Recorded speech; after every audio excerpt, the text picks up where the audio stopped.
So here we are on the River Severn, on the beginning of our big adventure to I don't quite know where. Basically what we're going to do is we're going to take a cruise around the UK or England anyway. We're going to go on the canal network up to well, about as far north as we can go. We're currently in Gloucestershire, so we're on the River Severn, and we're going to head up to for this evening we're going to head to Upton on Severn, and then a little bit later on we're going to probably the following day, i.e. tomorrow, we're going to go to Worcester. But it's a gorgeous day, as you can see. This is the boat. This is the narrowboat that I've done up since 2013. It's now obviously 2020, so it's taken a bit of time to get this boat up and running. See, here we've got a lounge, living area, wood burning stove. I need to change a glass on that actually. That's one of the maintenance tasks I've got to do, ready for the winter.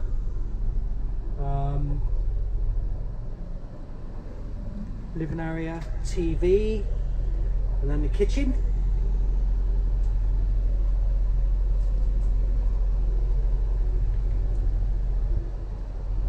Got gas stove,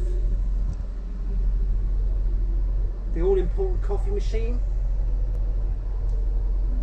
fridge,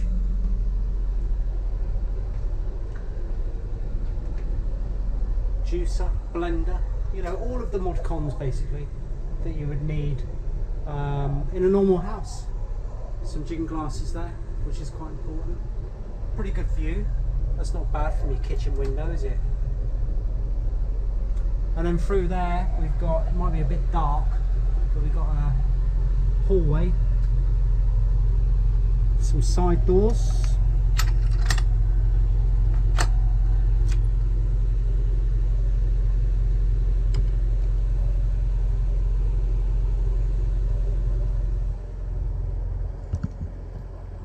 there's Tracy there.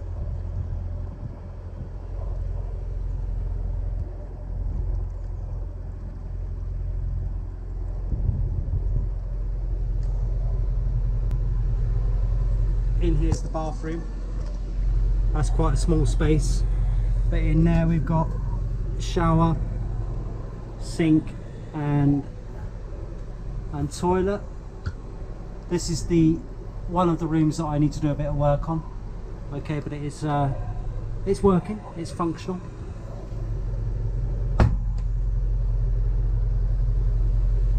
And then in here we've got the bedroom. Now this is what the bedroom looks like when we're cruising. The bed has got an old blanket on it and it's got 2 bikes on it. Because these bikes are normally kept in the engine bay of the boat, which is through here.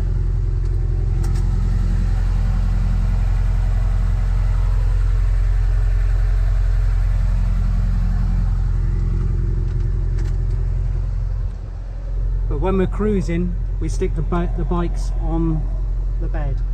Got a wardrobe here. Now this boat is powered by obviously the diesel engine, which charges a battery bank. The battery bank converts the current that comes from, well, I'm not an electrician, so I'm not really going to go into it too much in detail, but basically we can get 240 power supply from the inverter, so we can power all of our normal household appliances like your blender and your coffee machine directly from a power bank or battery power bank, which is, well, I've got 4 leisure batteries. I've got a 3 kilowatt inverter, which is a Victron inverter. So that takes the alternator current from the engine and charges the batteries, and then the inverter takes the power from the batteries. I've probably got this wrong, and converts it to a 240 power supply, which is what you would normally have in your household. But we are restricted with some of the current, some of the max output of some of the appliances. Like, we couldn't run a normal household kettle, for example, because the rating on that kettle is a lot higher than you would normally, than the inverter would cope with. So it's 3 kilowatts, which is quite high actually. It's quite a high supply. So we have running water, and also when we are moving, we can do washing and drying here.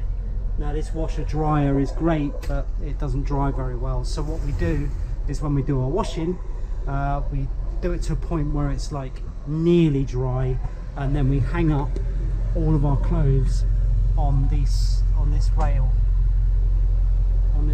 here. So we've got like that's where we can put all of our little bits and pieces, and that's where we can hang up our stuff to dry.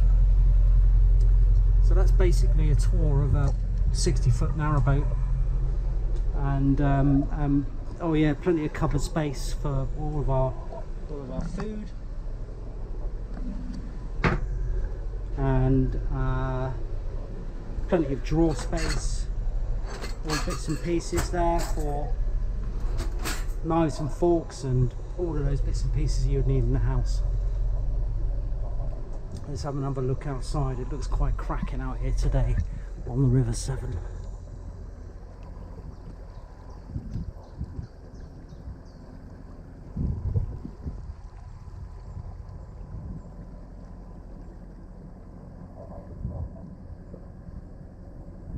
Got solar panels as well.